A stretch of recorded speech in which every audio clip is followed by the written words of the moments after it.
Neighbors hate statue, then they see who owns it. As he skimmed the paper, all the strange things that had been happening to him were finally clear. How could someone be so cruel? Not to mention getting others to join in. The rest of his family was furious but had no idea what to do, except for his granddaughter. All she needed was her phone.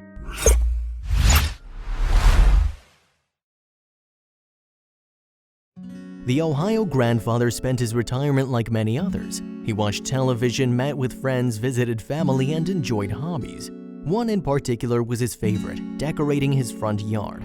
It started small with a few plants, but he had dreams of a lush lawn filled with green. Then something strange started to happen. It was just one car.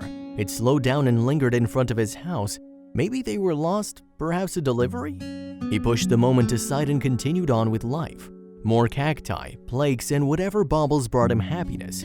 However, the number of cars slowing down started to increase.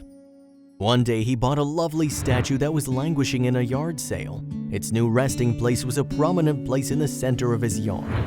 A few mornings later, he came out to find it had fallen over and somehow rolled behind one of his bushes. Was that even possible? He moved it back. Thankfully, there was no damage, and although he might have been old, his mind was still sharp.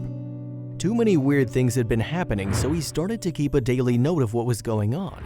On random days, he would find it moved or fallen over. There was someone else who was able to help the old man though, the neighbor's dog. It was a sweet thing but quite yappy. In this case, it was the perfect alarm. Most barks were at joggers or people strolling by, but then one afternoon it went crazy. He heard a clink at his front door. He rushed as fast as his old bones would let him. Outside was sunny and warm, but not a person in sight, just a bouncy barking pooch on the other side of a fence. Something white caught his eye. There was an envelope in the mail slot, but the mailman had already brought him his daily delivery. What could it be? He ran his wrinkled fingers along the seam and pulled out a piece of paper. The letters were old but familiar, written on those typewriters that no one uses anymore. He scanned the words and his mouth turned down into a frown. By the time he reached the end, he could only do one thing: call his granddaughter. She gave a bright hello and he tried to hide the sadness in his voice. "Hi, sweetie, can I ask you something?" He tossed the letter on the table. "Is my front yard ugly?" The soft voice on the other end turned concerned. "Grandpa, what happened?" He took a deep breath and explained what just arrived. The letter, it seemed, was from another person in the neighborhood. Not only did they complain about his choice of decorating, but they had been gossiping to their friends. They, in turn, had been driving by his place to take a look. This explained the lingering cars, but it got worse. Somehow, they felt his method and choice of planting was their business. They complained not only about the fact there were plants spread across the yard, but that they were also in pots. For some reason, this really upset them. His lawn wasn't like the other lawns, and he should step outside and see how bad it looked.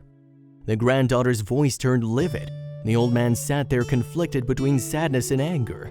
The poor girl's rage went up another level as the letter continued to explain that he had too many American flags and it wasn't going to convince anyone he was, quote, patriotic.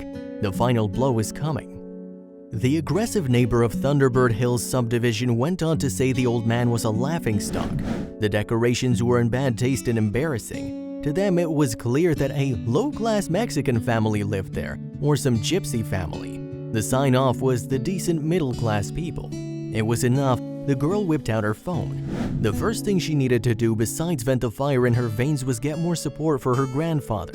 She posted the letter on Twitter with the message, "Someone really sent this to my grandpa. My man's just trying to decorate his house and I hate people."